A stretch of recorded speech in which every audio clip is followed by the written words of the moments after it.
Merhaba arkadaşlar. 2022'nin ilk videosunu çekiyorum şu an. Gördüğünüz gibi yine Türkiye'nin ekspreslerinden birindeyim, darmadağın halde. Çünkü çok ani bir tren yolculuğu oluyor daha doğrusu. Ankara'dan Kayseri'ye dönüşte otobüsle gitmeye. Yani abla, şu an videomun içerisinde horluyorsun ha. Hiçbir YouTuber'ın videosunda böyle bir şey yaşamadınız. Bakar mısınız şuna? Neyse, ben devam edeyim.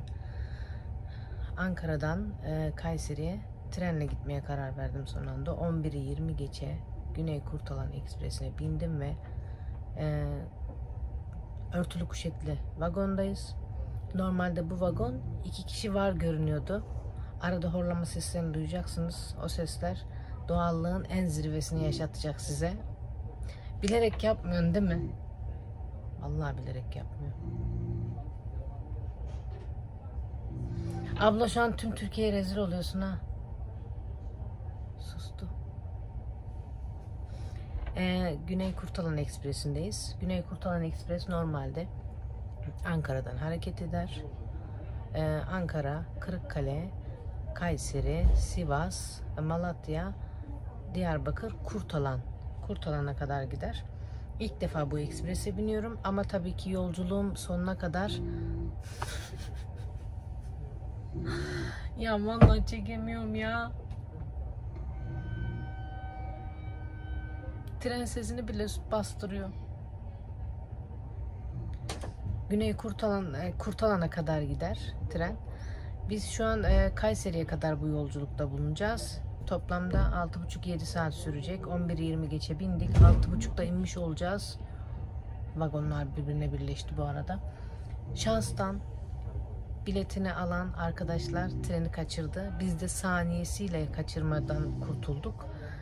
Hatta o yüzden şu an trene binmeden önce ilk defa gördüğüm Ankara tren garının hiçbir videosu, fotoğrafı yok. Sadece bir fotoğraf çekebildim ve aniden kondüktöre "Abi, treni durdur, biz geldik, yani bineceğiz" demekle yetinebildi. Bindiğimizden beri çok güzel manzaralar izliyorum. Ablamın gelmesiyle hemen örtülü kuşetli vagondaki bu bölümü açması ve horlamaya başlamasından ziyade tren sesi, ara koridora da çıkıyorum. Böylelikle geçiyor. Şimdi ben fazla laf uzatmayacağım. Güney Kurtalan hep benim seyahat etmek istediğim trenlerden biriydi. Ve hep şunu da yapmak istemişimdir. Ankara'dan Kayseri'ye olan bu bölümü hiç gitmemiştim. İlk defa gidiyorum. O yüzden video çekmeden ziyade, size bu videoyu çekmekten ziyade biraz da izlemek istiyorum. Sağlı sollu ki nerede ne var, notlarımı almam gerekiyor. İlerleyen dönemlerde, seyahatlerimde onların profesyonel fotoğraflarını çekeceğim de hazırlıklı olabilmek için. Yani bir yolculukla Güney Kurtalan Ekspresi'ni size anlatamayacağım. Sadece şunu söylemek istiyorum. Pandemiden sonra trenlerin açılmasıyla Doğu Ekspresi'nden ziyade bu ekspreslere de ilgi çok fazlalaştı. Ve Güney Kurtalan Ekspresi'nin restoranlı yemekli vagonunu bugün çok beğendim ama çok dar. Bizim yani TCD'nin personelinin çalıştığı bölüm de çok dar bu arada. Ama şu an bu konuşmadan sonra o videoyu da göreceksiniz. Hatta ben bugün gün içerisinde tekrardan trenden inmeden o vagona gidip size yine görüntüler çekeceğim. Şimdi tren seyahatimdeki bol manzaralarla devam ederken 86 TL'ye aldım bir bileti. Normalde bu kompartmanı kapatmak istiyorsanız da 86'yı 4 ile çarpacaksınız. Bütün koltukları satın alıp altta 2 tane yatak, üstte 2 yatak olacak şekilde ya da bu yatakları 2 altta oturmalı, 2 karşıda oturmalı şekilde kullanabileceksiniz. Ben bu videoda ablamın horlamasından dolayı hepinizden çok özür diliyorum ama başka şansım yoktu bu videoyu çekmekten, bu ortamda çekmekten. Çünkü daha fazla manzara çekmeye çalışacağım. İnşallah bu yıl içerisinde ve ilerleyen dönemlerde benden bol tren videoları, tren seyahatleri göreceksiniz. Çok büyük değişimler geliyor bu tren konusunda. Bundan sonra neredeyse bütün seyahatlerimi trenle yapmaya devam edeceğim. Türkiye'de gitmediğim tren rotası bırakmayacağım. Sizi şu an muhteşem videolarla baş başa bırakıyorum ve kanalıma abone olup yorum yapmayı unutmayın. Bu arada tren neredeyse 12-13 vagon gidiyor. Sömestr tatilinden dolayı, yani yarı yıl tatilinden dolayı tren full şekilde. Dediğim gibi ben yine kalbimin ekmeğini yiyorum ve şanslıyım. Böyle boş bir vagonda horultu sesiyle yolculuk etme tadına varıyorum. İyi seyirler. Hoşçakalın.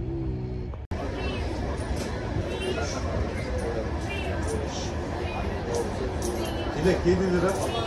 Gamze. Parayı, ya Gamze. Parayı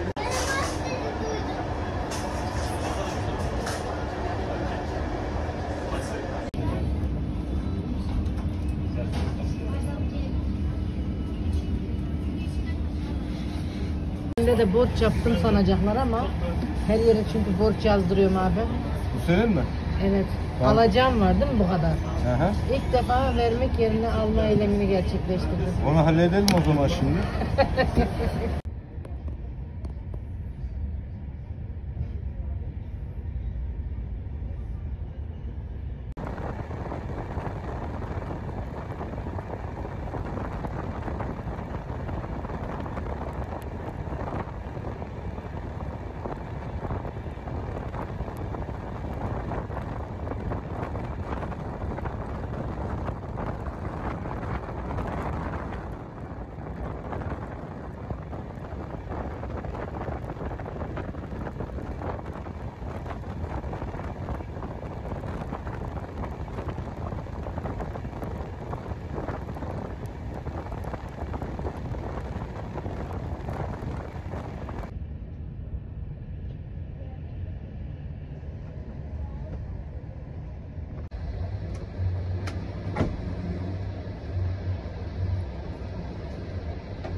Abla. Arada bunu söylemezsem susmuyor.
Ay abla uyandın mı kız?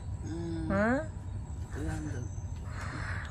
Yani horlama videolarını yayınlayacağım için söylemek istediğin bir şey var mı? Sakın yayınlama, sakın. Artık çok geç. Beni rezil mi edeceksin Türkiye'ye? Vallahi her şeyin bir bedeli var. Benim videomu nasıl mahvettiysen. Uyatsaydım. Uyattım abla dedikçe. Abla. Ne bu hareket? Ne yapıyorum Gamze? Uykunun arasında kendimi kontrol edemiyorum.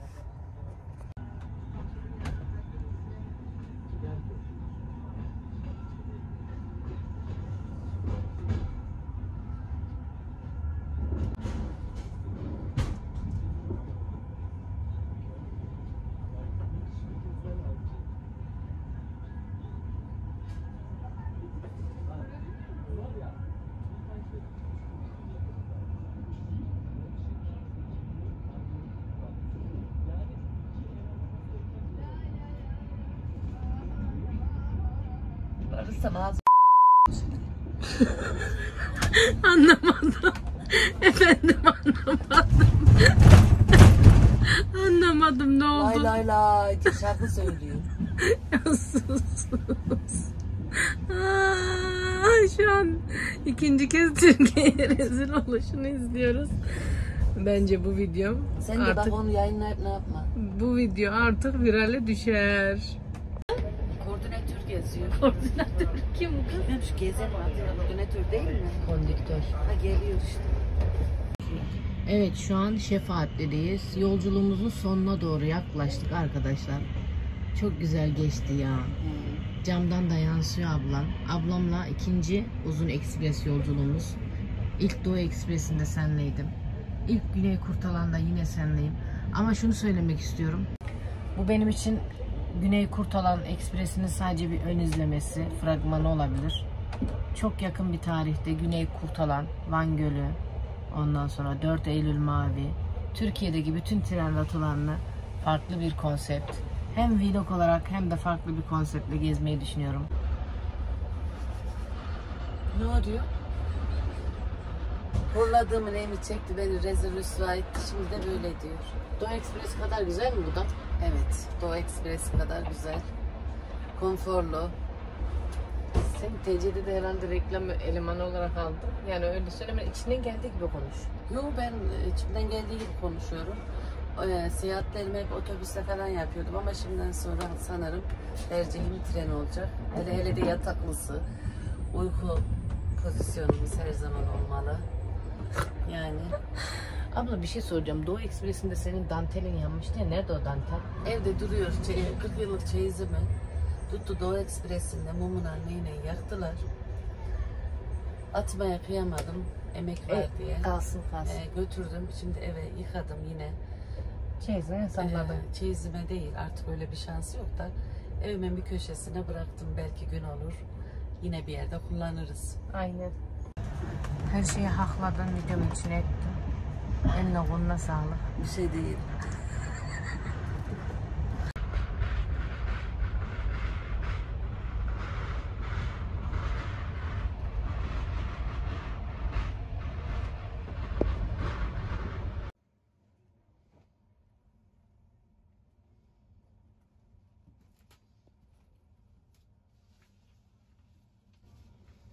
Ve saat 7'de inmiş bulunuyoruz. İnmeye teşvik etmiş bulunuyoruz. Son görüntüler istasyondan olacak. Tadına doyamadığım bir seyahat oldu. Evet, bir sürü insan şu an gördüğünüz gibi heyecanla bu trene binmek istiyor. Annem şunlara bak abla, tatile gidiyorlar.